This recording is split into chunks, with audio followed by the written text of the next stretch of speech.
Дубайды каждый второй армандамайды. Қазір адамдардың барлығы шошитын шығар. Кореяда мен депорт болғанмын. 600 подписчик бар. 600 оқырманмен бастадым. Чмо болып қайтам деген мақсат болу керек. Саламатсыз Бая ханым, көп рахмет сізге сұхбатқа, осы подкастқа келіскеніңізге. Шыны керек, 2 ай бойы сізді ойладым. Дубайдан Алматыға ұшып келе жатыр деген кезде бірден жоқ болмайды. Осы ханымнен бастаймын подкастымды, осы сізден сұхбат аламын, себебі жалпы өзіме керек адамсыз. Мен қазір масштабқа шыққым келеді. Қазіргі таңда дәл белгілі бір деңгейге тірелген адаммын да, ары қарай не істерімді білмей жүрген кәсіп ретінде. Сол кәсіпкер ретінде. Сол үшін бірінші кезекте сізбен сұхбат алғым келді, сізбен подкаст жазғым келді. Көп рахмет сізге келгеніңізге. Сізге де рахмет. Осылай мен арнайы шақырып, маған ұсыныс тастап, мені арнайы осы ханым болатын сияқты, Ая ханым болатын сияқты деп өзіңіз арнайы тақырыптар осылай керемет залды ұйымдастырып, уақытыңызды, энергияңызды, бұның барлығын мен түсініп тұрмын. Ақша плюс ақшаңызды бөлгеніңізге, және де сіздің маған ниетіңізді айттыңыз ғой, қаншама қазақ әйелдеріне пайдалы болғым келеді, оларға мотивация бергім келеді деп қарап отырсаңыз, бұл жерде тек қана қазір сізден уақыт, энергия, ақша жағынан шығын ғой.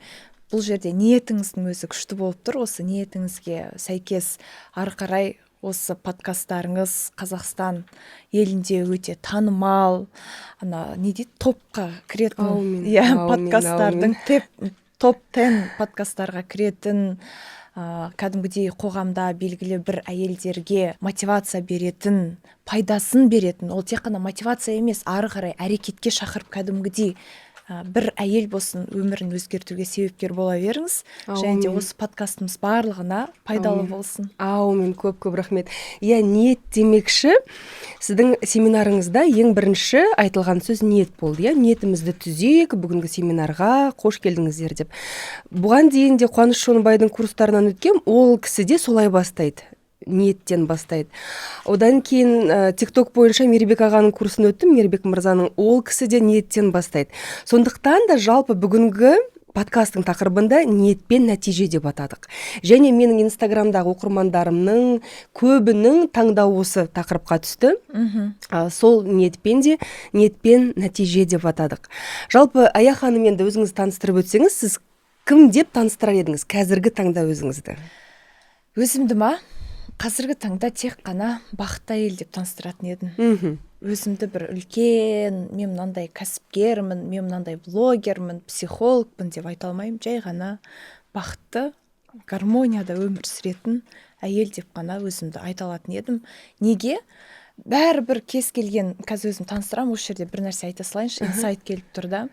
Біз кәсіпті болсын, айтамыз ғой, мен өзім қандай кәсіп жасайтынымды білмей жүрмін, мен өзімнің кім екенімді білмей жүрмін, немен айналысатынымды білмей жүрмін, не істесем екен, не сатсам екен деп. Бірақ түбінде қандай нишада жасамайық, қандай кәсіппен айналыспайық, бәрібір жүрек тыныштығын табу үшін, бақытты әйел болу үшін жасағымыз келеді екен да. Ал бақыттың ішінде ол байлық та бар, ақша да бар, атақ та бар, абырой да бар, сүйіктісің де бар, саяхат та бар. Сен табыс тауып саяхаттайсың, балаңа жақсы болашақ сыйлайсың деген сияқты.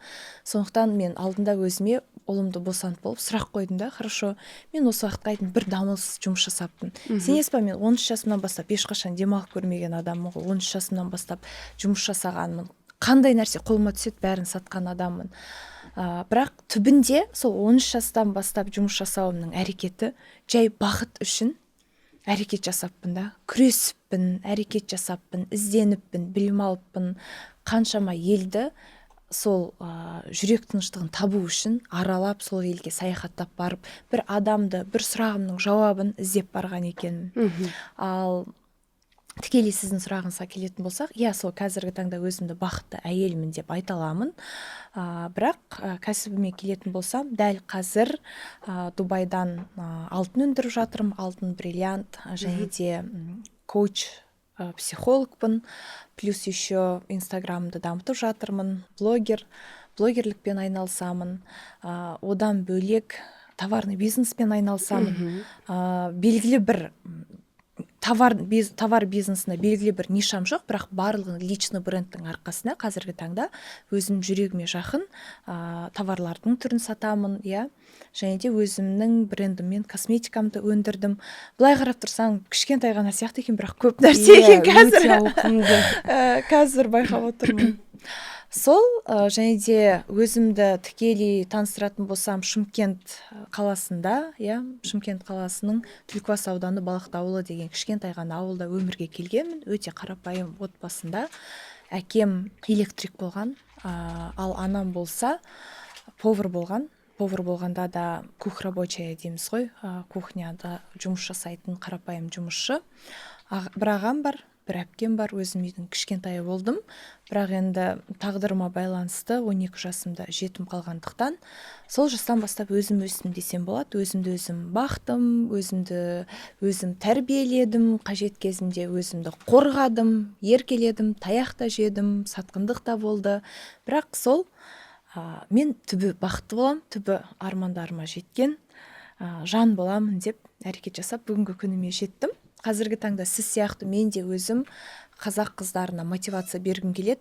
Себебі өмірде мынандайда, хорошо, мен по факту жетіммін, иә, кәдімгідей әкесінен, анасынан айырылған. Бірақ бұл өмірде қаншама әйел кісі бар, күйеуі бар, бірақ күйеуінің бақытын сезінбейді, қасында поддержкасын сезінбейді.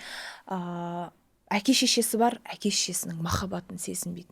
Бауырлары бар, бауырларымен бір мәмілеге келе алмайды, араласпайды да, бір жүрегінде махаббат та жоқ бауырларына.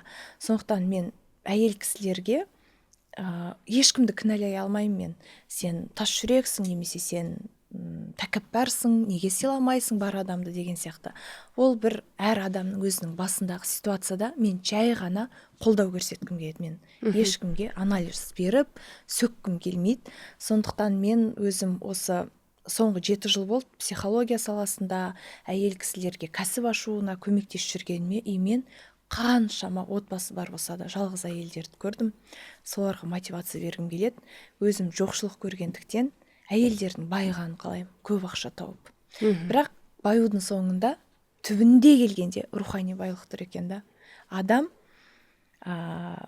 өзін рухани байлыққа толтырмай материальный байлыққа шыға алмайды екен. Сондықтан мен барлық нәрсені зерттеп тастадым. Бірақ әлі де зерттеу үстіндемін. Бұнымен мен тоқтап қалмаймын. Жалпы ниетім сіздіңкімен бірдей. Қазақ қоғамына пайдалы болу, бір бақытты жан болсын, қатарға қосылуына себепкер болуым келеді. Бәрекелді, тамаша. Жалпы қазір айтып жатсыз, Қытаймен де бизнес жасаймын, алтын да өндіріп жатырмын деп, жеке брендті де қалыптастырып үлгердіңіз. Әрине, бұның бәрі шындығына келгенде өте қиын дүние. Мен мысалы қазір соны бастау үстіндемін, жүргізу үстіндемін, өте қиын, оңай емес, Ол материалдық жағынан да, жалпы энергия жағынан да. Әйел адамды тем более ата-енесі бар, бала-шағасы бар, жолдасы бар деген секілді жұмысы одан да көп, еще плюс к этому жеке брендін қалыптастырғысы келеді, кәсіп ашқысы келеді, оңай емес. Сондықтан сұрағым, жалпы неден бастадыңыз осы қиын жол? Енді қиын болғанда да қиын емес қой, жалпы осындай үлкен жолды қалай бастадыңыз? Бірінші қандай ой келді сізге? Жалпы қандай қадамнан бастадыңыз? Қай жерге жұмысқа тұрдыңыз ба? Не істедіңіз жалпы? Жалпы мен әрқашан өзіме де сұрақ қоямын, өзгеге де айтамын да. Егер сенің бай әке-шешең болмаса, армандарыңды орындап жатқан бауырың, күйеуің жаныңда болмаса, мүмкіндігі жоқ, ол кісілер жақсы көреді, бірақ бере алмайды, қолындағы барын беріп жатыр, жақындарымыз. Бірақ сенің армандарың биік болса, білім алда, рухани байыда дама. Мен өзіме сұрақ қойдым да, мен анам сияқты өмірден өткім келеді ма бұл өмірде деп. Менің анам өмірде ешқандай қысық көрмей өмірден өтті. 50 жасына дейін жасағаны қара жұмыс, ешқандай шетелге шықпаған, ешқандай санаторияға барып демалмаған, өзіне бір пальто сатып алмаған кісі ғой. Өмір айтатын, менің арманым лама пальто алу, сен күйеуге тисең алам, кейін сен құдаларың беретін шығар деген сияқты да. Жалпы демалып көрмеген, әйел бақытын сезініп көрмеген әйел да. Сондықтан мен өзіме сұрақ қойдым. Қанша жаста қойдыңыз сонда бұл сұрақты? қалай келді мен бұл ой? мектеп оқып жүргенде қойдым. Қалай келді сонда сонау Шымкенттегі ауылдағы қызға бұндай ой? Мен 6-шы сыныбымда Дейл Карнеги бар ғой, соның кітабы қолымда болды. Ауылда. Оны менің бір Москвада оқитын ағам студент кезінде үйге ауылға қыдырып келіп ұмыт кеткен ғой, содан қалып кеткен. Сол жақтағы кітапты оқып жүріп, соның ішіндегі кітаптың ішіндегі сұрақтарды өзіме қойдым. Қалай өмір сүргім келеді? Не істегім келеді? Болашақта немен айналысқым келеді? Мен ауылда жүрген кезімде білетінмін, мен шетелге кететіндігім. Мен колорадский жук огородта теріп жүріп айтатынмын ғой, мен бәрібір шетелде жүремін. Мен бұндай жұмыстарды болашақта мүлде істемеймін деген сияқты. Менің көз алдыма мен мүмкін ата-анам қайтыс болған соң қатты есейіп кеткен шығармын, но бірақ мен кішкентайымнан өзіме сұрақ қойып өскен қызбын. Жалпы адамдарды өмір өзгерту қиын ғой. Мысалы, қазір бізді көріп отырған әйел кісі де, кез келген адам өзіне сұрақ қою керек та. Мен қандай өмірді қалаймын? Мен 1 жылдан кейін қайда барамын? 10 жылдан кейін менің жолым қайда алып барады? Қазіргі өмір сүріп жатқан өмірім. Жалпы менің мақсатым қандай өмірде деп. Осы сұраққа шынайы жауап берген кезінде адам өмірін өзгертеді. Ал шынайы жауап бермеуге причина көп қой. Мысалы, сіз жаңа айтып отырсыз ғой, бұл ұзақ жол ғой, әйелдер өзгергісі келеді, баласы бар, енесі бар, күйеуі бар деп. Шынымды айтайын, мен те күйеуім бар, мен те енем бар. Сіз енді куәгерсіз, балам болса мына жерде ойнап отыр, да? 6 айлық бала, кәдімгідей әлі еметін, тамақ жемейтін бала ғой. Міне жатыр. Маған бала причина емес, мақсатымды артқа қалдыратын. Күйеуім де, енем де. Егер әйел адам көзі жанып тұрып, жаным, менің мынандай мақсатым бар, мен балама мынандай болашақ сыйлағым келеді десе, ешқандай күйеу оны артқа тартпайды. Дұрыс айтасыз да. Қазір ғана таңертең макияж жасауға барған кезде ол кісі кешігіп келді. Сөйтсем, баласымен жүріп қалыпты, садикке апарып, ол құлап деген секілді. Сонда ойлаймын да, көп адам баланы сылтау қалады, иә. Сіз айттыңыз ғой, баламен келе жатырын деп сөз ойладым. Басқа кісі болғанда, бәлкім басқа ел болғанда айтушы еді, ой, балам няня келмей қалды, можно подкасты басқа күнге ауыстырамыз, немесе ой, барамайтын болдым деп айтар ма еді деп ойлаймын да. Ал сіз баламен де, то есть это не преграда, бұл ешқандай да не емес, иә, жаңағындай баламен бара алмаймын, няня бүйтіп қалыпты, няня сөйтіп қалыпты деп бір проблема создавать етпейсіз. Вот көпшіліктің қателігі осы да ғой, менің ойымша, иә. Біз өзімізге өзіміз бір тосқауыл қойып аламыз. Қазіргі таңда елдер былай жасайды ғой, енді көп адам, балам өссін, балам садикке барсын, балам мектепке барсын, бітірсін деп жүрген кезінде көп әйел қазіргі таңда 40-50 жасар, кеше мысалы менің контент-мейкерім куәгер да, бізге айтыңызшы, қаншама әйел кеше арбатта сұрақ қойдық та, 18 жасыңызда не істер едіңіз деп. Бүкіл әйел өзіме вложение жасап, білімге көп акцент қояр едім деді. Біз сұрадық та, университеттегі білімге ма деп, жоқ дейді. Жеке тұлғалық дамуға, психология түрлі. Сондықтан қазіргі таңда біз өмірімізді жаңағы 40-50 жасар кісілермен сұхбаттассаңыз, уже өкініш ішінен шығады да. Сондықтан қазіргі 20-30-40 жасқа дейінгі ханымдар кәдімгідей өздерін жинау керек қой. Ал бала деген, мен бала мысалы, мен бұны ешқашан бүкіл съемкама да бара беремін, барлық подкастыма да, семинарыма да, мен няням келмей қалса тіпті қорықпайды екен, проблема да қылмайды екен. Мен қолыма аламын да, кез келген съемкаға, кез келген мысалы семинарымның өзінде мен няням болған жоқ. Осы баламды күйеуім алып жүрді, мен барып қасында бұлардың көңіл күйлерін қалай болып жатыр деген сияқты біліп тұрдым да. Бұның өзі балаға установка. Балам екеуміз біз связдамыз, иә. Ол анасын сезінеді ғой. Мысалы, мен уайымдап, переживать етіп, ойбай, қазір Әйгерім ханымның көзі тиіп кетеді, кондиционерден болған суық тиіп қалады, мына залдың ішінің бәрі кір-кірна, палас неше түрлі адамның бәріміз аяқ киіммен жатырмыз, отырмыз, бірақ мен балам осы аяқ киім басып тастаған жерде жатыр, иә. Біз де ауылда өстік. Мен то есть балама ондай нәрсенің бәрін шектеп қоймаймын да. Ойбай, мына жерге баспайын, қазір микроб түседі, жылайды, көз етеді деген сияқты дүние жоқ. Мен сондықтан да балам да содан тыныш шығар деп ойлаймын. Жаңа сұрап жатырмын ғой, осы кәсіпті үлкен жолды неден бастадыңыз деп, соны қарай жалғастырсақ, оған дейін бір мынандай сұрақ қойғым келіп кетті осы жерде, инсайт. Осындай энергетикалық дейді ғой, EQ ма қазіргі таңда, сондай бір балансқа, да, сондай үлкен EQ-ға қалай жеттіңіз? Что жаңағы балаңыздың несіне қарамайсыз. Мысалы, мен де баламды бір жаққа да апарар кезде ойлаймын, таксиде былай, анау былай, жол былай, күн ыстық деген секілді ойлар кетеді. Ой, лучше үйде жота берсін, бүйтем деп сөйтіп ойлайсың ғой енді әр нәрсені. Ал сіз қалай жеттіңіз осындай балансқа? Бір сізден бір нұр шашып тұр да, ешқандай проблема жоқ. Ешқандай жаңағындай балам жатса жата берсін кондиционердің астында. Мен мына жерде тыныш сұхбат беріп жатырмын. Няня таңнан келмеді ме? Жарайды, ештеңе етпейді деген секілді сондай бір керемет бір, қалай айтсам екен, гармония ма сондай сезіледі да сізден. Қалай жеттіңіз осыған? Оңай емес қой бұл да. Бұл дегеніміз уақыт өте келе қалыптасатын дүние шығар. Кәсіпкер болу оңай емес.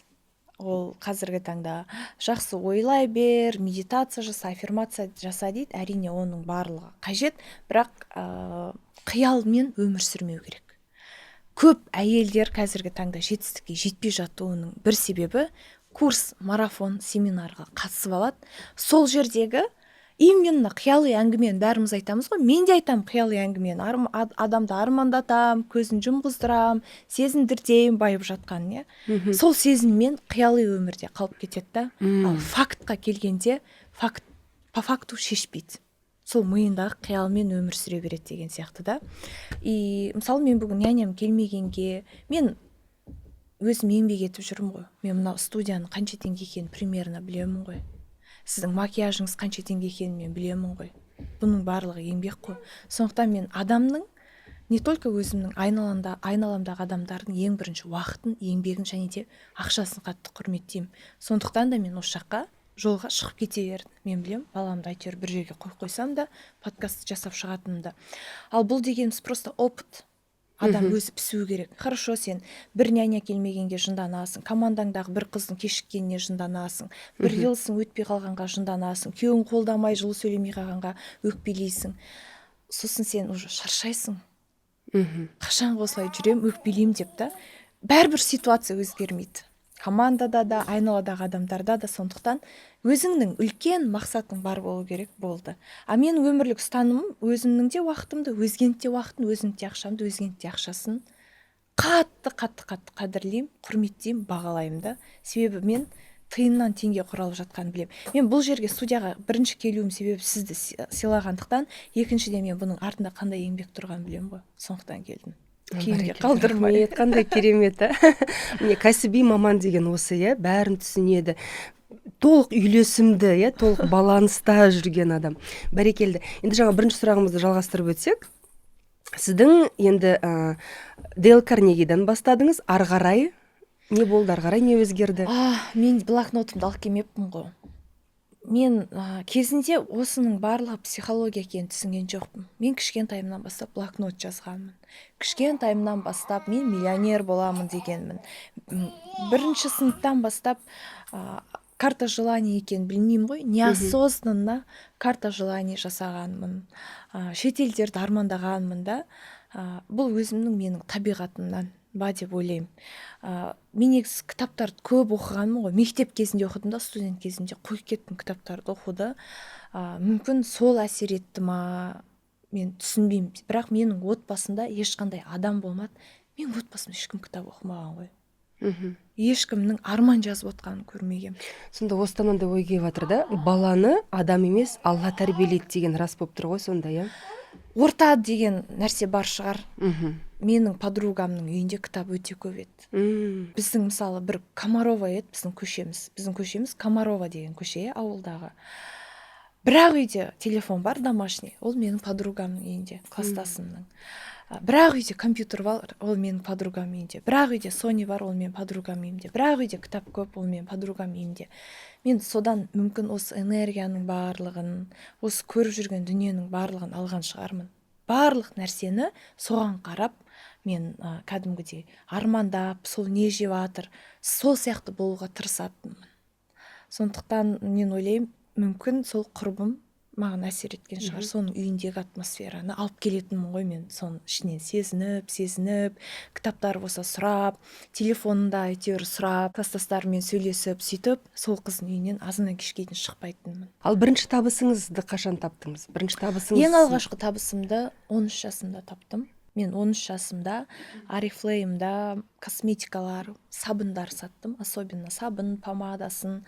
13 жасымда Арифлеймда жұмыс жасадым. Мен құдашам жұмыс жасайтын, соның товарларының бәрін алып, мен мектептегі мұғалім, оқушы барлығына сататынмын. Одан кейін барып тойханада жұмыс жасадым, поляларда жұмыс жасадым. Біздің ауылда тойханаларда 300-500 теңге беретін посуда жуғанға.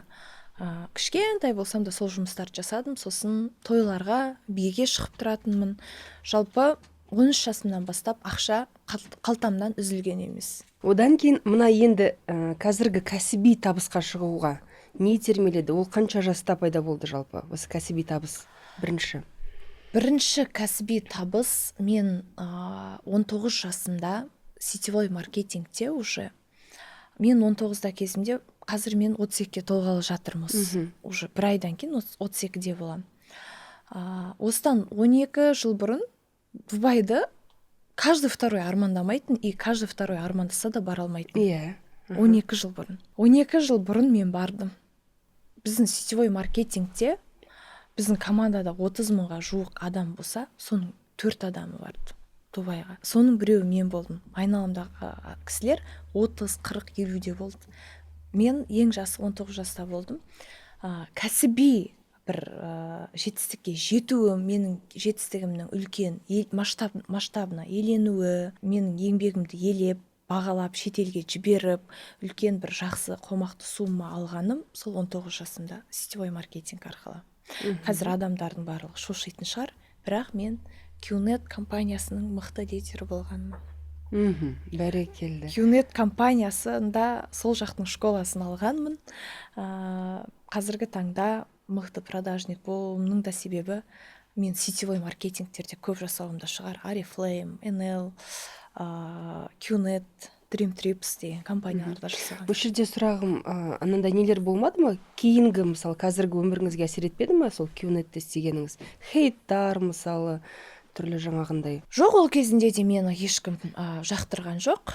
Жалпы мені кішкентайымнан бастап ешкім жақтырмаған. Барлығы хейт етеді. Себебі мен ол нәрсеге үйреніп қалғам. Сыныптағы ең әдемі қыз болатынмын, мектептегі ең әдемі қыз болатынмын. Қандай жігіт болмасын, барлығы мені жақсы көретін. Жігіттер де мені жақсы көріп бәрі хат жазатын. Мұғалімдер де мені жақсы көретін. Себебі мен мұғалімнің тірлігінде жасап жүретінмін. Үйлеріне көмектесіп, и плюс сабағымды жақсы оқимын, еще олардың сабақтарын андай үлгере алмай жатқан жұмыстарын жасап беретінмін да. И мен мектеп кезінен көре алмайтын. Университет кезінде де солай. И мен бизнес жасағанда да оның көп нәрсесін көрдім. Мен үйреніп қалдым. Мені Инстаграм желісінде де талай адамдар, ана камераны жылжытады қазір мен балам. И Инстаграм желісінде де талай адам мен хейт қылып шығарған. Сондықтан мен хейтқа мән бермеймін.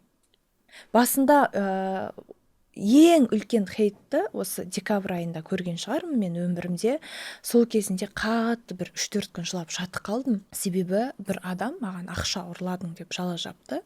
Инстаграм желісінде ол кісі наоборот менен ұрлап алып, менен көп ақша алып тұрды. Сол кезінде мен өте қатты жаман болдым. Мен балама сөз тіл тигізді деген сияқты да. Осы балама тіл тигізгені маған қатты өтіп кетті да. Кішкентай сәбидің не жазығы бар деп сол нәрсеге мен қабылдай алмай қалдым, өзім жаңадан босанып жатқандықтан. Бірақ ойлана келе қарасам, Бритни Спирс деп, бұл өмірде кім бар даже? Біздің Назарбаевта, Токаевта ешкімге жақпаған, біздің мектеп директоры де ешкімге жақпаған, ешқандай депутат ешкімге жақпайды деген сияқты. Келін де енесіне жақпайды. Сондықтан бұл бір табиғат екен. Бір өмірдің тұтас өмір сүру керек екен біз адамдарға ұнамаумен. Сондықтан мен хейтқа особо мән бермеймін. Негативке де мән бермеймін. Сіз куәгерсіз. Мен мысалы қаншама адамды сен миллионер болуыңа ақыл үйретем деп семинарыма адамдар шақырып алдым. Біз ужасный залға бардық. Енді мен айтып жеткізе алмаймын сізге, соны көрдіңіз ба, көрмедіңіз ба. Мен сол моментте 1 минуттың ішінде шешім қабылдап, 1 минуттың ішінде басқа залды Алматы қаласында тауып, бүкіл клиентпен бірге, оқырмандарыммен бірге басқа жаққа көшіп келдім семинарымда. Мен рискованныямын и болып жатқан негативке особо мән бермеймін. Бәрекелді. Енді Дубай туралы бастасақ, сөйтіп сіз Дубайға келдіңіз, сол жақта қалдыңыз ба? Дубайға келдім бірінші кезінде, потом армандадым. Мен мына жаққа түбінде келіп өмір сүрем дедім. Түбінде келіп мен бұл елде өмір сүру керекпін. Потом біз қайтып кеттік 19 жасымда. И мен екінші рет 24 жасымда бардым. 25-ке келіп жатқан кезімде бардым. И сол кезінде мен просто турист ретінде бардым да. Бірақ сол жолы да мен компаниямнан үлкен скидка алып бардым. Өзім толық төлеген жоқпын билеттерге. И сол кезде 10 күнге барған болатынмын. Неге мен осы елде қалып өмір сүріп көрмеске деп турист болып барып қалып кеттім. И бір аптаның ішінде жұмыс тауып алдым. Алтын өндіретін компанияға қалай айтсақ болады, ассистент, ти ассистент деген бар енді Дубайда. То есть адамдардың барлығына компаниядағы шайын, кофесін, суын тасып жүресің, журнал, қалам, ручкаларын түгелдеп жүресің, макбук, ноутбуктарын шаңын сүртіп бересің деген сияқты. Сондай арнайы бір жұмыс бар Дубайда. Вот мен сондай жұмыспен айналыстым Дубайға барған кезімде.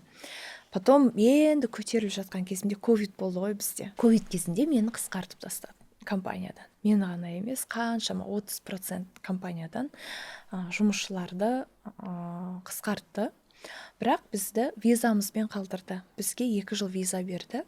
Бұл біздің компаниямыздың атынан көмек деп. Яғни ол жақта біз визасы тек қана 30 күн ғана өмір сүре аламыз ғой. И потом мен сол кезінде сол визаны пайдаланып өзіме сұрақ қойдым да, так, елге қайтасың ба, әлде Дубайда қалайда қаласың ба? Қалайын десем, ешқандай компания жұмысқа алып жатқан жоқ. Керісінше барлығында қысқартылып жатыр. Ковидтің нағыз өршіп тұрған. Квартираны төлеу керек, тамақ. Квартира, тамақ. Ол жерде барлығы ақша, ақылы түрде. И бізде ол кезде квартира бәрі қымбаттап кетті ғой Дубайда. Себебі туристар да азайып кетті, кәсіпкерлер пайда минусқа кетпеу керек, бағаларын көтеріп жіберді удай қылып деген сияқты. Оның алдында, ортасында мен Кореяға барып жұмыс жасап келгем ғой. Дубайдың алдында. Кореяда мен депорт болғанмын. Кәдімгі қара жұмыс жасадым завод, фабрикаларда. Сондықтан мен завод, фабрикаларда жұмыс жасағандықтан депорт болып елге келдім. И мен қайтадан нәтижесіз басым салбырап екінші елден Қазақстанға нәтижесіз қайтуға намыстандым. И сол кезде мен қалайда мен ошақта қалам, өмір сүрем деген шешім қабылдап, Инстаграмды қолға алам ғой. Не болса да осы Инстаграмнан. Инстаграмда қанша подписчик бар деп ойлайсыз? 600 подписчик бар. 600 оқырманмен бастадым. Блогты, кәдімгідей блогерлар сияқты бәрін түсіріп бастадым. Ешкім кері байланыс жазбайды, комментарийді қалдырмайды, лайкта баспайды. Оның барлығы көңілімді түсірген жоқ. Сөйтіп дамый келе, мен сол 2020 жылдары Инстаграм арқылы 3-5 миллион тауып жүрдім. Бірінші айдан бастап па? Алғашқы айда ең бірінші рет менде 3 адам ғана сатып алды. Уже екінші айдан бастап мен кем дегенде миллион тауып жүрдім. Не саттыңыз сонда? Мен ол кезінде армандар орындалады деп армандар орындалу схемасын бөлістім. Арманның тез орындалу схемасын бөлістім. Дубайдан сағат алтындар саттым. Және де сетевой маркетингте жұмыс жасаймын ғой. Командама лидерлар істедім. Командама адам тіркедім. Осындай 3 дүниемен. Ол кезде Qnet әлі жұмыс істейді. Qnet'тан мен ол кезінде уже шығып, басқа компанияға өткен болатын. Басқа компанияда жұмыс жасадым. Және де ол жерде мен тағы да бір дүниемен айналыстым. Айтайын деп тұрып ұмыт қалдым. Ретрит ұйымдастырдым. Дубайға мен 2019 жылдан бастап ретрит ұйымдастырам. Сонда биыл қаншасын жыл? 2025 па? 6 жыл болған ғой, уже мен ретрит ұйымдастыратыныма. Ол кезде мен 185 мың теңгеден шақыратынмын. И менің ең бірінші ретритіма 2019 жылы 600 оқырманмен 30 адам келген. Бәрекелді. Қараңыз, мысалы мен де сабақ берем, менің оқушыларым да бар, сабақ бергісі келетін, сабақ оқытқысы келетін, адамдармен жұмыс істегісі келетін. Бірақ әлі күнге шейін бастамай жүргендер бар. Уже 6 ай болып кетті, 1 жыл болып кетті ойлап жүргендеріне.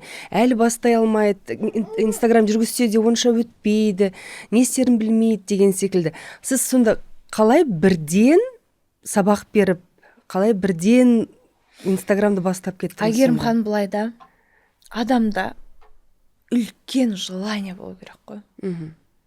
Менде желание қатты болды да. Не Дубайда қалам, не Қазақстанға басымды салбыратып, чмо болып қайтам деген. А мен намысшылмын. Нәтижеге жетпей жатқан адамдарда намыс жоқ та. Мақсат жоқ. Әшін просто отырады, балам болашағын жасасам екен, 3 бөлмелі квартира алсам екен, бей групптан үй алсам екен, машина алсам екен, кредит жабу, ар кетсе шу алу ғой. Дубайға барып келу да. Әйелдер мақсат ояту керек қой. Жүрегіңізде мақсаттарыңыз жанып тұру керек. И сіздердің мақсаттарыңыз проблемадан үлкен болу керек қой. А бізде проблема үлкен, причиналар жоқ, жетіктің бәрін бүйтіп тізіп алады да. Мақсат мынандай болып қалады да, оның қасында тырнақтай болып қалады. Сондықтан ең бірінші адамда үлкен мақсат болу керек. Мақсат болса адам жасайды. И мен сол кезде сондай үлкен желаниямен Инстаграмды бастадым. Аллаға шүкір, мен соның арқасында 1 жылдың ішінде кәдімгідей танымал адамға айналып кеттім. 10 000 подписчик бірден жинап алдым деген сияқты. Адамда мақсат болу керек. Неліктен сіз кәсіп ашқыңыз келеді, неліктен сіз Инстаграм дамытқыңыз келеді деген сұраққа жауап беру керек қой. Негізі сұрақ жауап қой. Дәл исламдағыдай ғой бізде. Бізде исламда бар ғой, дінің не? Пайғамбарың кім деген не? Сұрақтан тұрады. Даже біз өлгеннен кейін де сұрақ жауаптан өтеміз. Мектепке барғанда да кімнің қызысың, кімнің баласысың дейді, руың кім дейді. Барлық нәрсе сұрақ жауаптан тұрады. Сондықтан часто өздеріңізге сұрақ қойыңыздар. Сұрақ, одан кейін әрекет бар ғой. Көбі біліп тұрады, бірақ істемейді. Соған қалай өтуге болады сол? Біліп тұрғаннан істеуге, әрекетке. Дамушы орта тапсын. Қолдайтын орта табу керек. Мен өзім дамушы ортамен бірге дамыдым. Онлайн тауып алдым мен. Асыл шаңырақ деген лайктаймға үлкен алғысымды білдірем. Асыл шаңырақ дегенге қатысқанмын. Қазақ блогерлары дегенге қатысқанмын. 6 000, 5 000 теңге төлеп. Яғни орта керек. Орта өте маңызды. Бір бастаманы бастап жатырсыз ба, сізді қолдайтын орта болса, тез дамып кетесіз да. Үйіңізге келесіз, блогер болайын деп жатсың ба, кәсіп ашып жатсың ба, сен психолог болайын деп жатсың ба, не деген сияқты қолдамауы мүмкін да адамды. Ал сізді орта әрқашан қолдайды да. Сондықтан дамығысы келген жандар дамушы орта табу керек. Дамушы ортамен сіздің барлық проблемаларыңызда жеңіл болып, мақсаттарыңызға да жету жолы жеңілдей түседі. Біреумен сіз партнер болып кетуіңіз мүмкін. Мысалы қараңыз, сіз дамушы ортаға келдіңіз, мен сіздің коучингіңізға шығып беріп жатырмын деппін ғой, подкастыңызға шығып беріп жатырмын деген сияқты да. Бұл кәдімгідей бір-бірімізге деген қолдау. Сондықтан адамдар айналасынан іздеу керек. Ауылда тұрсаңыз онлайн форматта бірдеңкеге қатысыңыз. Қараңыз, ал осы жерде мынандай бар ғой тағы да, медитация деген бар, океананы қабылдау, кешіру деген бар. Оның осы табыс табуға қалай әсері бар?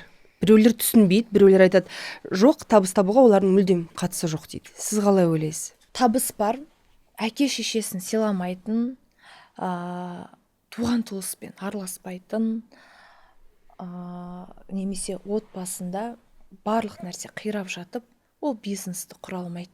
Сондықтан бұл жерде адамдар былайынан жүрекпен кешіру керек та. Ол мынандай нәрсе емес, әке мен сені жақсы көрем, кешірдім, ана мен сені кешірдім дегенде сен байып танымал болып кетпейсің. Бұл жүректен шыққан дүниеде барлық адаммен қарым-қатынасты жақсы орнату керек. Ал мынандай психологиялық проработкалар ол әсер етеді адамға. Сол моментте әсер етпесе де ол 3 күннен кейін әсер етеді. Яғни психологиялық проработка, біз дұға сұраймыз ғой Алладан, ол дұға деген нәрсе түбінде бізге әсер етеді. Мысалы біз Парижға қатты барғымыз келсе, бірақ бармай қалсақ, оның өзі қабыл болған дұғаң дейді ғой, сені одан да жақсы жерге алып барады, немесе Париждағы жамандықтан сақтайды деген сияқты да. Поэтому бұл жерде біз проработка дегенді адамдар дұрыс түсінбей қалады, андай әкені шешені қабылдап байып кетем деген сияқты да. Бұл жерде де бір дұға сияқты көрінбейтін сондай бір жіңішке бір нәрсе да, бір энергия, бір махаббатта көзге көрінбейтін процесс ол. Сондықтан бұл жерде тікелей кешіру емес, барлық адаммен қарым-қатынасын жақсарта білген адам ғана бизнесін жақсарта алады. Енді ары қарай бизнес тақырыбына келетін болсақ, сіз Дубайда табыс тауып бастадыңыз. Енді осы жерден бизнестен кішкене личный брендке өтсек. Жеке бренд маманысыз, менің ойымша 1000% керемет білесіз осы жеке брендті. Енді Инстаграмды жаңадан бастап жатқан, не істерін білмей жатқан адамдар өте көп, ханымдар өте көп, соларға қандай кеңес айтар едіңіз? Жалпы личный брендті неден бастау керек Инстаграмда? Так, личный брендті ең бірінші адам өзіне мақсат қою керек та, ол адам немен айналысқысы келеді. Инстаграмға шығар кезінде белгілі бір цель болу керек қой. Клоун сияқты жүрмейсің ғой Инстаграмның алдында. Кім не істеп жатса соны қайталап деген сияқты. Ең бірінші ол да бар ғой бізде қазір. Ең бірінші сіздің мақсатыңыз болу керек. Екінші, сіз Инстаграмда қалай пайдалы бола аласыз?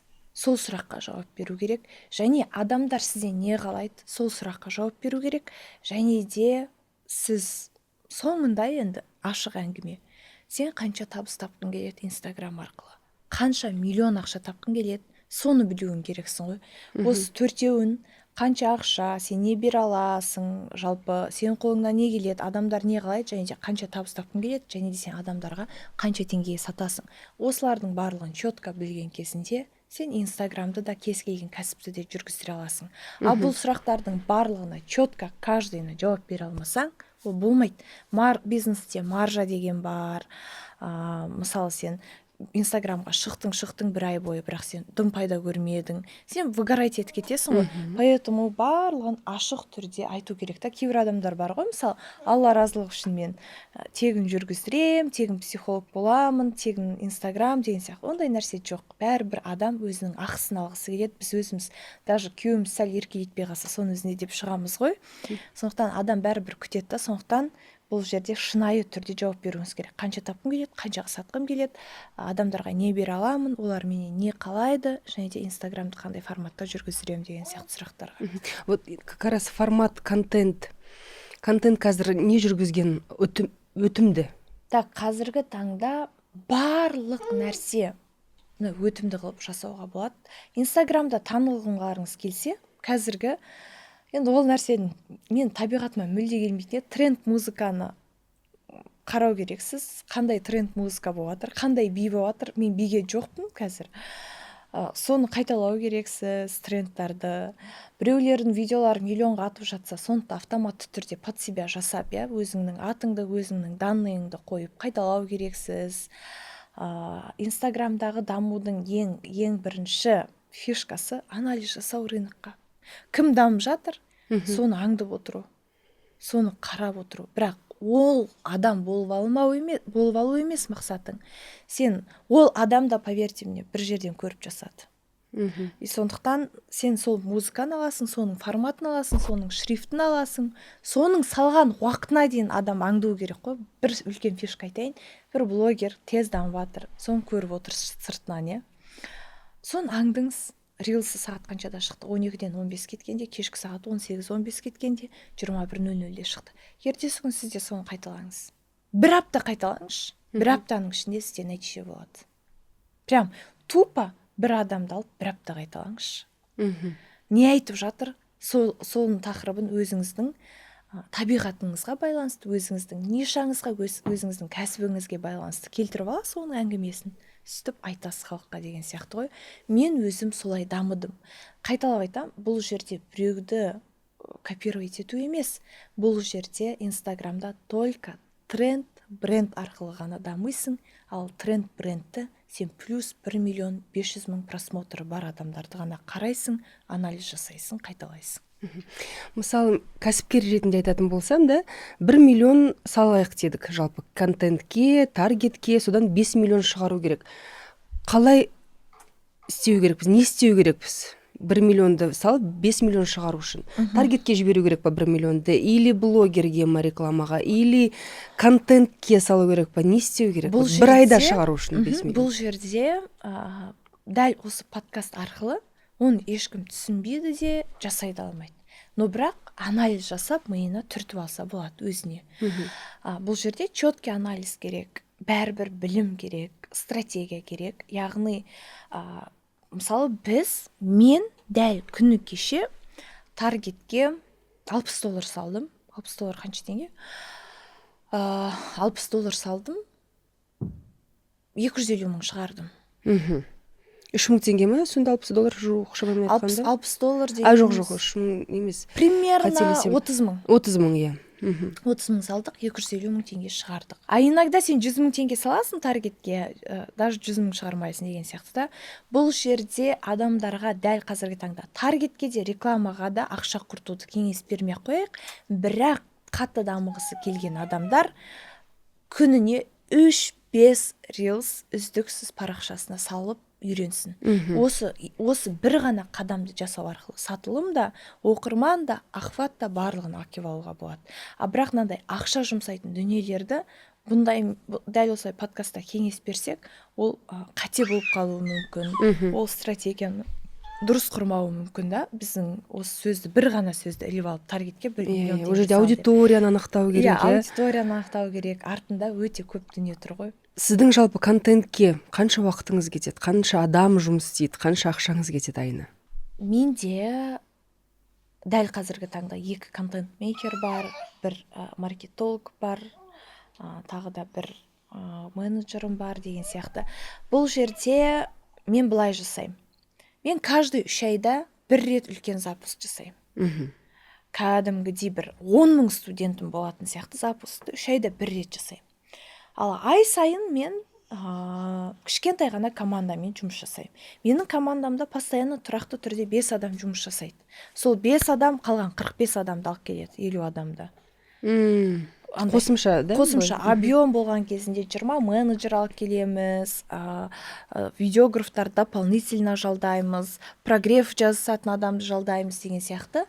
Менің ол мынандай ғой, менің желанияма байланысты, және де менің энергияма байланысты. Қатты бір нәрсені бөліскім келсе, үлкен масштабына мен үлкен команда жинаймын. Тұрақты түрде 5 адам жұмыс жасайды. Контент-мейкер обязательно қазіргі таңда. Ол контент-мейкерсіз сіздің жұмысыңыз жүрмейді. Инстаграмда дамығым келеді деген адамдардың жұмысы мүлде жүрмейді. Қараңыз, сонда үлкен запуск жасаған кезіңіз бар ма? Сол үшін қанша ақша құрттыңыз? То есть қанша командаңызда қанша адам болды? Хорошо, мен өмірімдегі ең масштабный запуск, бір эфирме 50 мың адам жинап, 27 мың адам мені 5 сағат бойы көріп отырды. Прямой эфирде. Ол кезде мен контентті Дубай, Турция және Қазақстан, Россия елінде, Москваға барып 4 елде жасадық. Және де менің командам 4 елде болды. Біз ол жерде 10 миллион теңгелік продюсердің жұмысын алдық Москвадан. 10 миллион теңге наличка бір блогерға рекламировать етіп деп берді. Қазіргі таңда сәлем, мынау Ая Жібек жазылып алыңдар деген 4 сторис өтпейді. Кәдімгідей бір блогерді өзіңе алып алу керексің ғой.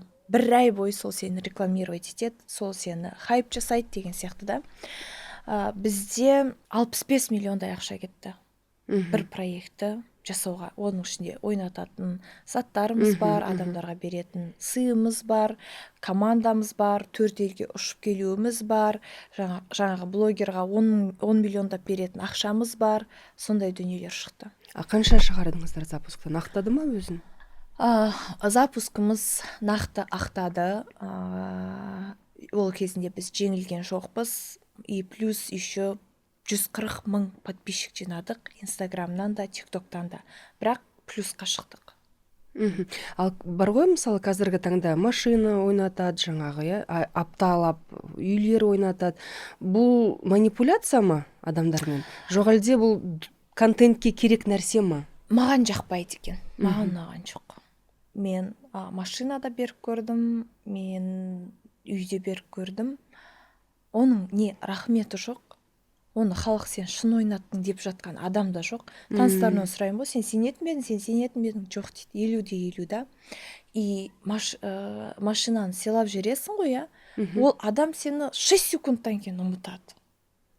И ол адамның да не рахметі жоқ. Көрген жерде амандаспай да өтуі мүмкін. Ол адамға мейлі сен шынайы сыйлайсың ғой, оқырманыңнан рахмет жоқ қой, өзің танысыңа сыйладың деген сияқты. Мен ондайды ұнатпайды. Байқап көрдім, ұната алмадым, қайталай да алмадым, и жасағым да келмейді. Потому что адамға мен өзіме былай сөз бердім. Мен қандай товар, қандай білім, қандай услуга ұсынсам да тек қана құндылықпен ұсынам адамдарға. Ешқандай заттай розыгрыш қоймаймын дедім. Мен наоборот сондай розыгрыштар қойып, керісінше минусқа кеткен кездерім бар. Мен машина ойнататын кезде 30 миллион теңге ақша құйдым бір эфирге, бірақ мен только 11 миллион теңге пайда көріп, 19 миллион теңге минусқа кірдім.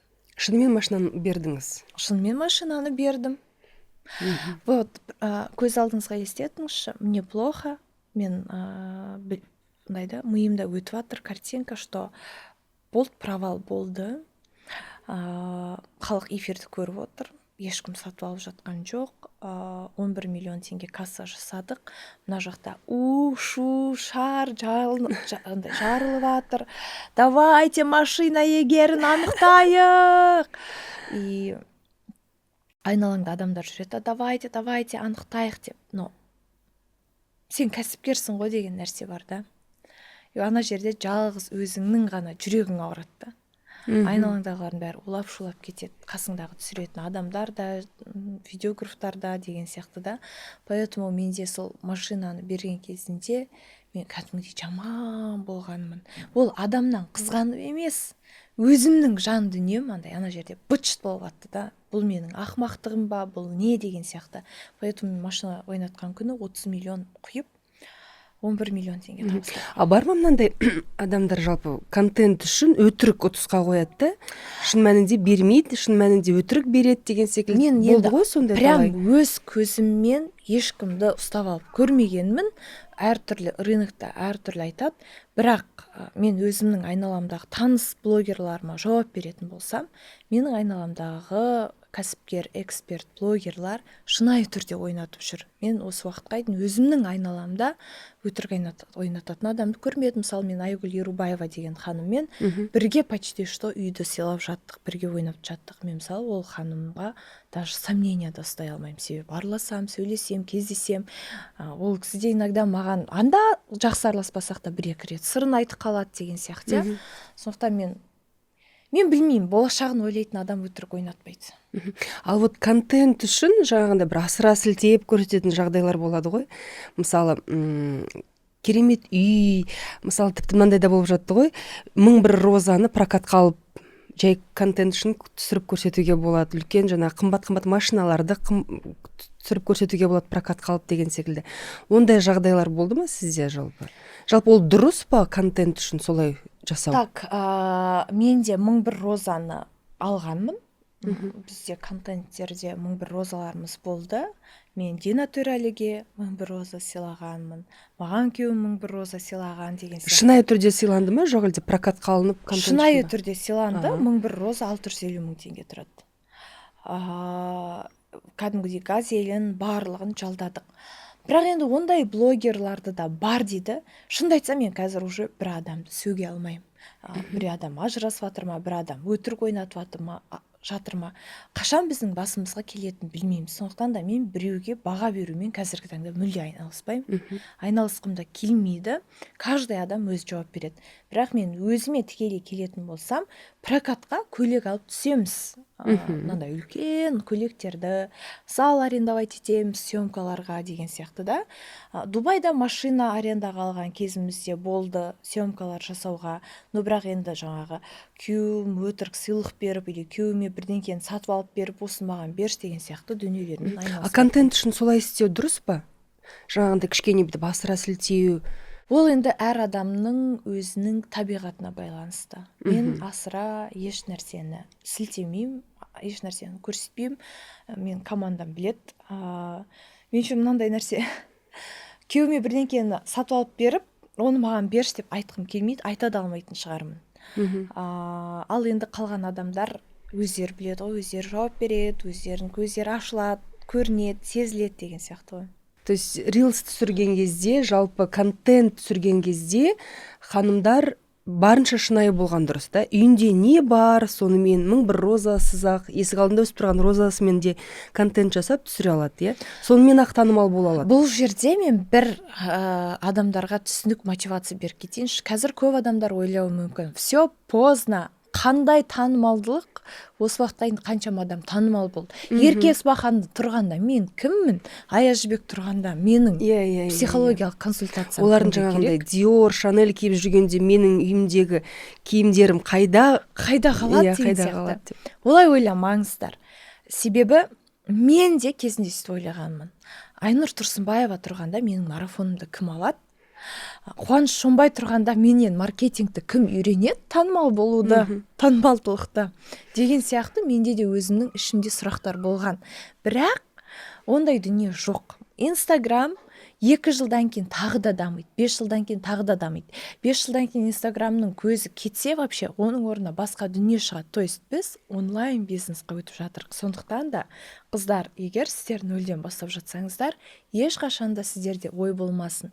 Мен мынадан қалып кеткенмін, менің ақылым кімге керек, менің үйімнен кім мотивация алады деген сияқты да. Себебі бұл жерде ең басты нәрсе энергия ғой. Ең басты нәрсе адамның тағдыры, мінезі, осылардың бәрі байланысып келеді.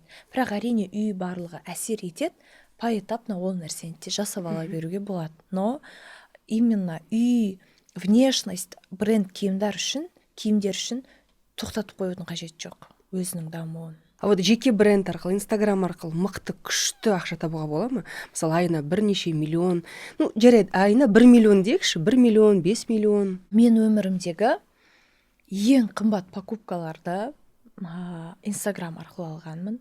Ең қымбат отельдерде Инстаграмдағы табысым арқылы ақша төлеп тұрғанмын. Жетім жесір болсын, қаншама садақаларымды осы Инстаграмдағы табысым арқылы бергенмін. Инстаграм арқылы менің өмірімде басқа қай жерден көп ақша табуды мен білмеймін. Только Инстаграм арқылы табуды. Не арқылы? Реклама келу арқылы ма? Жоқ әлде өзіңнің услугаңды сату арқылы ма? Ең мықты дүние рекламада емес, еш нәрсе емес, өз услугаңды сатып. Сол арқылы көп ақша табуға. Сіз қараңыз, Қытаймен бизнесте жасадыңыз, алтын кәсібінде қазір сіз жеке бренд қалыптастырып, коуч ретінде де. Осылардың ішінен ең самый жаңағы табыстысы, самый прибыльный қайсысы болды сізде? Ең табыстысы алтын бизнесімен именно менің білім беру жүйем. Товарный бизнестан да жақсы маржа таптым десем болады, бірақ ол жерде мен жаңағы үй машина ойнап, сол жаққа ақшам кетіп қалды соңғы рет декабрь айында. Бұл жерде барлығы микс, бірақтан алтыннан жақсы пайда табамын, алтын сатып. Себебі мен 2019-дан бастап алтынды рекламировать еттім Дубайдан. Сол кезден бастап саттым. Курстарда жақсы маржалап келеді. Бірақ бұл жерде қараңызшы, ешқайсысын жақсы немесе жаман деп айта алмайсың да. Мысалы, мен товардан мықты пайда тауып жүрдім, машина қойған кезімде мен аз тауып қалдым. Сіз алтынды сатып жатасыз, но бірақ например, алтын бизнесінде мынандай риск бар да. Мысалы, мен алтынды сізге айтам, мен мына наборды сізге 750 мыңға жасап берем деп айтам. Сізден бүгін мен заказды қабылдадым. Сөйтіп мен оны ұстаға апарып тапсырдым. Ол ұста 3 күннен кейін бастайды, менің заказымды. Сол күнгі алтынмен есептелінеді. Ол күнгі алтын сәл қымбатта кетсе, мен қайтадан минусқа кірем деген сияқты ғой. Бұл жерде сол айналадағы ситуациялар әсер етеді да. Қандай курс сатсаң да, товар сатсаң да, алтын сатсаң да пайда табуыңа болады. Бірақ сол кезде қандай стратегия болды, сол кездегі рынокта не болып жатыр.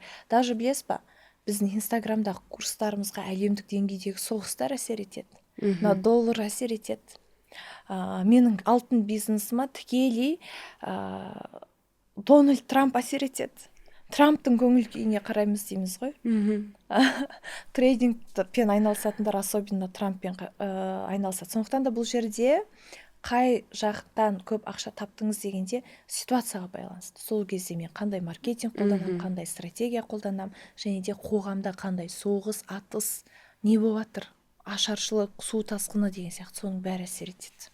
Түсінікті. Ал былай қаржылай бір көмектесетін, қаржылай емес жарайды, қаржылай қаржы жағынан кеңес беретін белгілі бір коучыңыз бар ма? Или қаржы жағын кім басқарады сізде? Жаңағы стратегия деп жатсыз ғой, сол стратегияны кім құрып береді сізге? Әйгерім ханым, мен бұрын өте үлкен минус басымнан өтті, өте үлкен. Мен командаммен субординация құра алмайтынмын.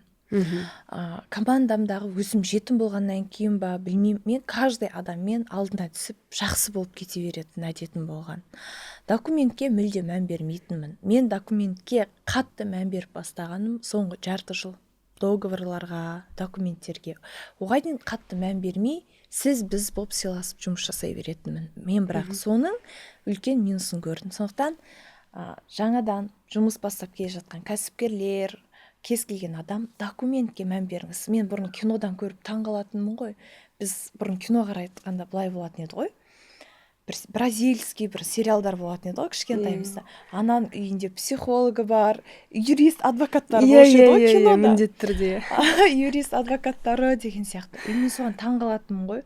Сөйтсең, миллионер болған кезде басыңа келеді екен ғой, адвокат та, психолог та, сексолог та, ассистент те, үйіңе няня да, домработница да барлығы керек екен. Менде сол нәрсенің барлығы болды. Дұрыс айтасыз, бұл жерде менде бухгалтер бар. Қазіргі таңда менің барлық осындай вопростармен айналысатын, және де менде адвокат бар, менде психолог бар, міндетті түрде психологтан кеңес алып, совет алып тұрамын, иә. Және де менің ең мықты нәрсем, мен мешітке часто барам, мен Алладан көп дұға сұраймын. Себебі рухани байлық арқылы ғана байисың. Егер сенің рухани байлығың болмаса, ол жердегі адвокатың да ешкім рөл ойнамай қалады. Сондықтан мен ең бірінші рухани байлыққа қатты акцент қоямын. Одан кейін әрине заң, қаржы жағы деген секілді, да? Түсінікті. Қараңыз, енді жалпы команда деп жатсыз ғой, ең бірінші кезіңіз есіңізде ме? Команда алып бастаған кезіңіз. Нені бірінші делегировать етіп бастадыңыз? Менде ол видеом әлі бар, шынымды айтсам. Оны бір күн Инстаграмда да мен көрсете аламын. Мен былай жасағанмын ғой. Мен ең бірінші 30 мың теңгеге жалдағанмын. Менің ең бірінші ассистентім 30 мың теңгеге жұмыс жасаған. Сол қызбен мен 30 миллион теңге табысқа шықтым. Ол кезінде мен табысым 1 миллионға әрең жететін. Демек, бірінші сіз ассистентті жалдадыңыз. Ассистентті жалдадым. Қазіргі таңда көп адам командалуға қорқады, иә. Мен 300 мың теңге ассистентке қалай төлеймін дейді. Но мен мысалы 5 жыл бұрын жалдадым, иә, оны 5 жыл бұрын жұмысқа алдым. 5 жыл бұрын мысалы, кімді айтайын, рынокта біреудің атын былай атағым, Қуаныш Шонбай болсын, Қуаныш Шонбайдың сол кезде ассистенті 300 мың ба 500 мың теңге алатын. Мен бірақ 30 мың беріп жаттым. Рынокпен өзіңіз салыстырмаңыз, рынокта дамып кеткен адаммен өзіңіз салыстырмау керексің. 30 мың теңгеге де сізге жұмыс жасайтын адам табылады. Студент болды ол кезінде. Ол қызды ең бірінші ассистент алып, кішкене адамдарды марафондарыма тіркеу, соларға ақпарат беру. Ол продажникта болып кетті, ол менің мобилографымда болып кетті. Ол менің бүкіл киімдерімді іздесетін, киімдерімнің барлығын үтіктейтін, менімен бірге тұрды, маған тамақ та жасап беретін, мен төсегімді жинап беретін, заттарымды да көшірісетін. Короче, менде ассистентім осы дүниенің барлығын жасады. Ол Қасым Қазақ деген адамды, экспертті танисыз ба, танымайсыз ба білмеймін. Кейін сол мен де жұмыс жасап жүріп, менімен бірге жұмыс жасап жүріп, сол Қасым Қазақтың офисін бізге жақын болып, сол жақта бір жігітпен танысып, тұрмысқа шығып кетті. Өзімнің қолымнан ұзатылып дейді. Мына жерде мынандай сұрақ туды да, продажниктар дейміз ғой енді. Ең бәріміздің болымыз осы ғой, продажа. Мысалы, менің де курс сатсам да, алтын сатсам да, болым продажниктар. Не дұрыс жауап бермейді клиенттерге, не дұрыс өз қызметін атқармайды, не тіптен қазіргі жастар деп жатамыз ғой енді, көпшілікке айтпаймыз, дегенмен де бір аптадан кейін жоқ істей алмайды екем деп оқытып оған энергияңды құясың, кетіп қалатындар да бар. Осы кезде сіз жалпы қалай жұмыс істедіңіз осы продажниктармен? Ол отдел продажамен ешқашан тұрақталмайды. Ешқашан тұрақталмайды. Мен үлкен бір қателігім бар. Бүкіл рынок негізі 2022 жылы, 2021 жылы менің командамды бүкіл рынок армандайтын еді. Менің бүкіл командама двойной, тройной зарплата беретін еді. Менде сол кезінде ең мықты продажниктарым болған еді. Мен алғамда 2022 жыл январда бүкіл рынок армандап жүрген команданы алып тарат жүре салам ғой. Әшім просто жігітіммен ренжіс қалып сол эмоциямен. Бұл жерде айтқым келгені, мықты команда тәрбиелеуге өте көп уақыт керек та. Ал жаңағы сіздің сұрағыңыз бар ғой, тұрақталмайды команда деген. Ол рас. Бірақтан мен үйтіп не істемеймін да, продажниктардың жұмысы ол сондай. Контент-мейкер мен продажник табу өте қиын. Бір келеді, бір кетеді. Тұрақты жұмыс жасайтын ол сіздің ассистентіңіз, маркетологыңыз, жалпы продюсер, маркетолог, проект менеджер дегендер тұрақты жұмыс жасайды ғой. Контент-мейкер, SMM, прогрев жасатын адамдар, особенно продажниктар ол келеді, кетеді, ол сондай табиғатына. Әр запускқа жеке-жеке менеджер қабылдайсыздар ма, жоқ әлде ропты бірақ қабылдап оған беріп қойасыз ба? Жеке-жеке қабылдамаймыз, ропты қабылдаймыз да, сол роп өз атқарып шығады, демек. Маған да қызық тема осы CRM система, CRM жүйелеу, сізде бар ма ол? Мысалы, байқауымша әрине әр чатта, мысалы менің өзімде әр чатта бір 500-ден 200-ден адам менің CRM системам бұл WhatsApp болып жатыр да қазіргі таңда. Бірақ бәрін жүйелейін десем, неден бастарымды, қалай жүйелеуімді білмей жатырмын. CRM система менде бар. CRM система ол керек. Сіздің лидтарыңызды контроль жасап көре алу үшін, және де қай менеджеріңіз қай клиентпен қалай сөйлесіп жатыр. То есть менеджер ол кезде мүлде өтірік айтуға мүмкіндігі жоқ та. Ол CRM системадан бір менеджер грубить етіп сөйлесіп, сіздің клиентіңізбен ол сообщенияны өзінен архивынан удалить етсе де, сізде мына жақта базада тұрады да. Бұл жерде качество контроль жақсарады, одан кейін барып лидтарыңызға слив төмендейді, сосын менеджерда да аяқ тарту деген сияқты болады да, CRM системадан барлығын көріп қояды деген сияқты да. И бұл жерде өмір бойына тұрақты түрде ол контакттың бәрі сізде қалады. Андай WhatsApp-ыңыз өшсе, жоғалып кетеді деген сияқты ондай нәрсе емес та. Бірақ постоянно CRM-ды қолданып біз жұмыс жасамаймыз. Аз адаммен CRM-сіз ақ жұмыс жасасаңыз болады. Бұл объемный жұмыста CRM-нің болғаны дұрыс. Мынандай начинающий адамдардың жүрегін ұшыртпай қояйық. Қазір негізі сатылымның түрлері өте көп. Zoom арқылы, WhatsApp арқылы неше түрлі дүниелермен сатуға болады. Маркетинг бюджетіңіз қалай қалыптасады? Оған қанша ақша құртасыз ай сайын? Мен мысалы тапқым келген табысқа байланысты команда жалдаймын, реклама аламын, соған байланысты контентке ақша жұмсаймын. Бұл жерде ең бірінші адамдар өзіне сұрақ қою керек қой. Мен қанша ақша, қанша табыс осы айда тапқым келеді деп. Ендігі тағы да мынандай сұрақ, жалпы кәсіпкерлер болсын, кішкене ақша тауып қалған жандар болсын, ақырындап инвестиция жасап бастайды. Сіз қандай инвестицияға бейімсіз? Жалпы қазіргі таңда 2025 жылы қандай инвестиция жасаған дұрыс? Қайда инвестиция жасаған дұрыс? Инвестиция ол мен үйге жасадым, және де мен алтын бизнесіме жасадым. Мендегі инвестиция осы болды. Тапқан табысымды осы екі дүниеге салдым. Бірақ трейдингпен айналысу ойымда жоқ. Қазіргі таңда хит болып жатыр ғой. Ол 2022 жылы, 2021 жылдар уже көріп қойғанмын.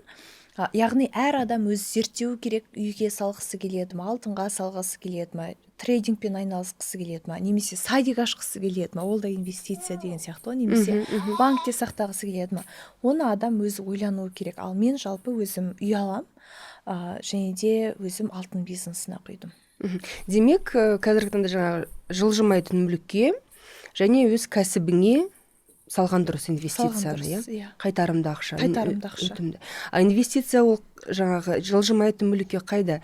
Шетелге ме, жоқ әлде Қазақстанға ма, қай қалаға? Оның барлығын адам өзі есептеп солайынан жасаса болады. Шетелге болса шетел, қазір шетелде де түрлі программалар бар ғой, Турцияда да, Дубайда да, тағы Шри-Ланка дейді, Балида да қазір неше түрлі, Таиландта виллалар сатылып жатыр деген сияқты да. Оны адам өзі зерттеуі керек, иә. Мысалы біз бір адамға қазір мына жаққа барып жаса десек, ол тоже қате пікір болады да. Поэтому мен өзіме үй сатқаннан үйге инвестиция жасап, одан мен ешқашан ұтылмадым, және де алтын бизнесінен ұтылмайтыныма 100% көзім жетті. Алтын сынса да, құласа да, майысып қалса да, көзі түсіп қалса да өзінің құндылығын сақтайды, а басқа бизнестер сақтамайды деген сияқты. Қаншама бизнестің түрін көрдім мен. Поэтому қазір мен жүрегіме жақыны только ол недвижимость и плюс алтын. Дәл осы жерде тура сізбен мен келісемін, және менің де ойым тура осылай шықты. Мен де алтын кәсібіне 1,5 жыл бұрын келдім. Осылай іздеп келдім, дұрыс нишаны іздеп келдім. Мен үйде пирог та саттым, үйде повар жалдап, түскі астарды да саттым, экскурсия да жасадым, Қытаймен кәсіпті де жасап көрдім. Бірақ ең бастысы олардың бір қайтсем де жаңағындай тұрақты емес. Мысалы, Қытай бизнесінде қаншама товар жай құрдан-құр тұрғаны да болды. Не сата алмайсың, даже өз бағасына сата алмайтын кездер болды, иә. Сөйтіп ойда жоқта алтын бизнесін көрдім, сабаққа жазылдым, бардым. Ең бірінші мені цеплять еткені осы болды. Это капитал. Это инвестиция. Даже сауда да емес, тауар да емес, это капитал. То есть сатпай қалсаң да, ол тауар сенің қолында тұра береді. Осыны көрдім да, бірден мен де алтын алып бастадым, бірден алтын кәсібіне кіріп кеттім толығымен. Бәрекелді, тамаша. Так, тағы да бір қарап өтсем, ештеңені қалдырғым келіп отырған жоқ, себебі сізге кеше түнімен сұрақтарымды дайындадым, өзіме қызық болатын. В принципе, бәрін атқарған секілдіміз, барлық сұрақтарды, бәрін. Қазіргі таңдағы мына сұрақтарды қайталап өтейінші. Қазір мына сәнде болып отыр ғой, кайдзен, биохакинг деген, бұларға қалай қарайсыз? Жалпы осындай ұстанымыңыз бар ма осыларға байланысты? Жалпы мен былай да, психологиялық проработка дейміз, мышлениені өзгерту, состоянияны реттеу, энергияны дұрыс басқару дейміз, күнді дұрыс жоспарлау дейміз, иә. Шынымды айтсам, мен барлық нәрсені көремін. Мен неше түрлі шайды да ішіп көрдім, неше түрлі, мысалы, шаман дейміз, шаманның услугасын да алып көрдім. Жан-жақты барлық нәрсені алып көргенмін мен. Оның арасында дұрысы да бар, оның арасында бұрысы да бар, иә. Бірақ халыққа, біздің дінімізге, салт дәстүрге сай дүниені ғана ұсынасың, иә. Бірақ мен даму жолында қандай нәрсе кездеседі, мен сол нәрсені байқап көремін. Даже ол нәрсені адамдар ұнатпай жатса да, мен ол нәрсеге барам. Анализ жасауға, неге адамдар осын жамандап жатыр, көрейінші деген сияқты да. Адамдар ана жамандап жатыр екен ғой, жаман демеймін мен. Барып көрем, неліктен ол нәрсені жамандап жатыр адамдар деген сияқты. Поэтому мен даму жолында көрмеген нәрсем жоқ. Йоганды да көрдім, шаманды да көрдім, оқытылдым да, психологиялық консультацияға бардым. Психологияның түрі өте көп қой. Шегеге тұрасың, биоэнергетика дейді, маңдайыңа қолдарын қойып жасайды. Енді көп қой, көп психологияның бір 40-50 түрлі техникаларын, проработкаларынан өткенмін. Би дейді, экстатический танец дейді. Маркетингтің де түрін көргенмін да. Поэтому адам бір ғана бет жолмен жасамау керек. Менің табиғатымда бір нәрсе отклик болады, иә, и сол нәрсені мен міндетті түрде барам. 1000 адам оны жамандаса да, мен барып көрем деген сияқты ғой. Поэтому мен ешқандай қазіргі таңда даму жолындағы кайдзен болсын, немесе биоэнергетика болсын, немесе шегеге тұру болсын, еш нәрсеге дұрыс немесе бұрыс деп айта алмаймын. Каждый адам оны өзінше қабылдайды. Бір адамға шегеге тұру жағады, бір адамға жақпайды деген сияқты да. Поэтому даму жолында адам бәрін көре беру керек. Ал сіз күш қуатты неден аласыз? Осындай энергияны, себебі жеке бренд қалыптастыру, жаңағындай команда жүргізу, бәріне энергия керек қой бірінші кезекте. Мен энергияны духовность. Мен мысалы бүгін мен сізге шығар кезінде 2 рәкат намаз оқып шықтым үйден. Мен түріме, сөйлеген сөзіме, боқтайтыныма қарап адамдар ойлауы мүмкін, что мен исламнан өте алыспын деп. Бірақ мен исламға өте жақынмын. Дінмен өзімді тойдырамын. Күн сайын неше түрлі дұғаларымды оқимын.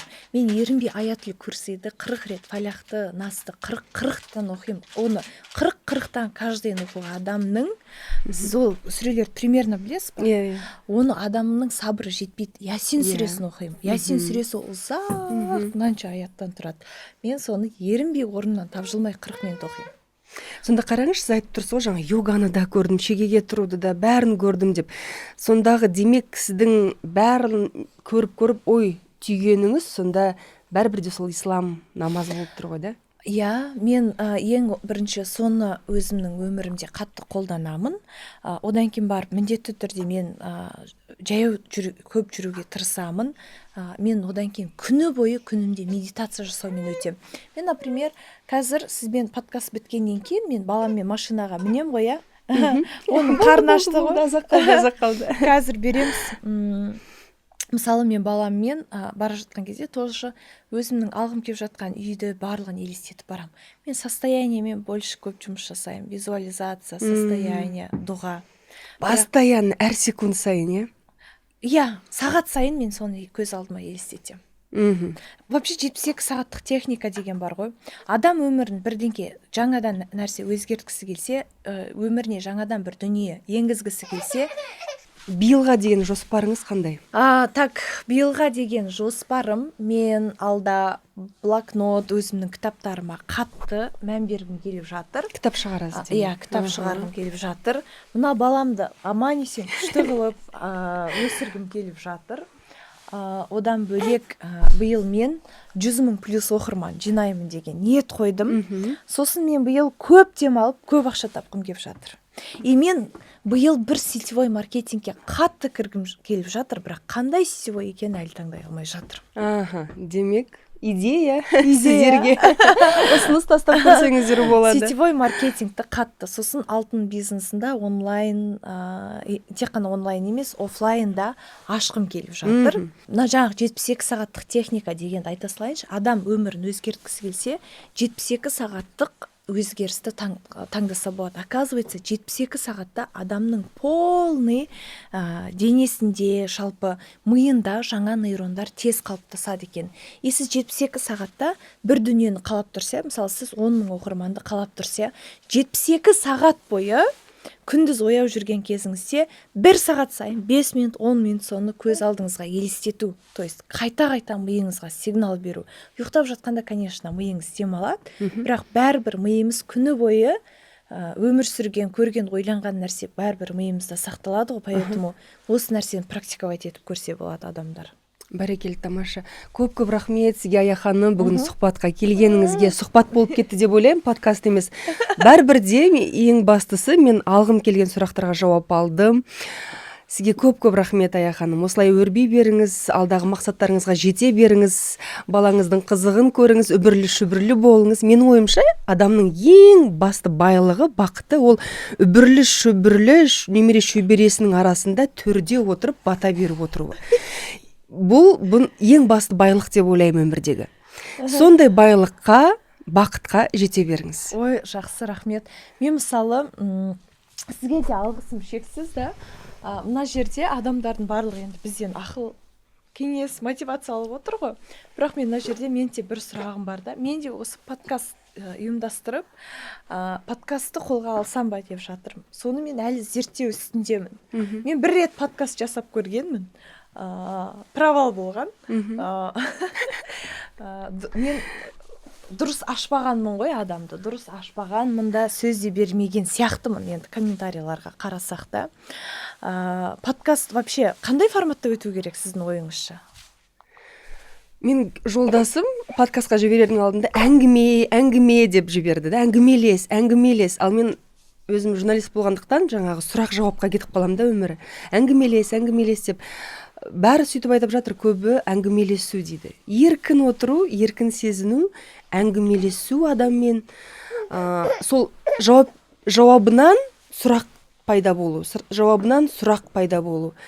Бұл жерде былай ғой, бірінші кезекте кейіпкеріңді тыңдау, 100%, 1000% кейіпкеріңді тыңдау, соның жауабына бола сұрақтар пайда болу және өзіңді еркін, спокойно сезіну. Бірақ әрине менің бірінші подкастым болғандықтан бүгін кішкене еркіндік пайда болмады. Подкастта, иә? Иә, негізі солай болу керек. Ойыңды айту керек, опытыңмен бөлісу керек, әңгіме болу керек қой, как две подружки деген секілді ше. Но бір нәрсе бар ғой, сіз жаңа айттыңыз ғой Инстаграмда да. Бастай беру керек, істей беру керек, көш жүре түзеледі дейді ғой, ол да дұрыс. Бірінші подкаст әйтеуір былай шығуы мүмкін, 5-6 подкасттың жаруы мүмкін. А 10-шы подкаст мүлдем жаңағы сені рейтингіңді көтеріп жіберуі мүмкін. Бәрібір істей беру керек. Болды, болмады, қалай болды, әйтеуір істей беру керек, әйтеуір көш жүре түзеледі. Адамдар қандай нәрсе қатты өтіп кетеді да, қазір осы жерде бір ойымды айта салайыншы. Маркетингімен, подписчик жинау подписчикпен ғой, бірақ мен адамдардың психологиясын түсіндім. Адамдарға адамның өмір арқылы өтеді да. Сондықтан сізге өмір жайлы сұрақтарды көп қосу керек сияқты. Дұрыс айтасың. Өмір арқылы ше, например, хейт болғанда не болдыңыз, қандай состояниеден өттіңіз, не болды, анау-мынау. Мен бір рет подкаст жасадым ғой, мен сол кезінде оның өміріне қатты мән бермей қалғанмын да, сіз сияқты сұрақтарды қойғам. Оказывается, басқа адамдардың подкасттарын қарасам, өмірінмен байланыстырғанда кез келген сұрақты, сонда адамға адамның тағдыры қызық екен. Иә, жалпы бұл видите, еще аудиторияға да байланысты ғой. Мысалы, мен кімді тыңдаймын, өте жақсы тыңдаймын, Арман Юсуповтікі, Vision деген да. Ол жерде өмірін онша қоспайды, ол жерде нақты кәсіби маман. Кәсіби мамандарды, кәсіпкерлерді шақырады да, нақты инструменттерді береді. Ол қызықта маған. Ал қазақша подкасттарды тыңдасам, көбінесе сондай өмірі, анау, оны тыңдай алмаймын да. Ұзақ, оның өмір маған не керек? Сіздің табиғатыңыз. Не қызық деймін да. Маған нақты инструменттері қажет деп. Солай жасап көрейін дегенім ғой, енді көреміз енді. Қалай болады, бәрін шешетін де, бәріне жаңағы бізге баға беретін де сіздер көрермендер. Міндетті түрде комментарийда қалдырыңыздар. Ұнаса да, ұнамаса да, не ұнады, не ұнамады.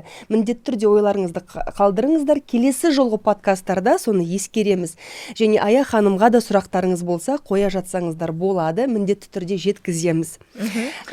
Ал енді сізге де үлкен рахмет. Ал оқырмандар, сіздерге де алғысым шексіз. Осылай подкастты соңына дейін көріп, бір инсайт аламын деп, бұл жерде енді сізді ма, немесе мені ма әйтеуір ұнатып соңына дейін көреді ғой.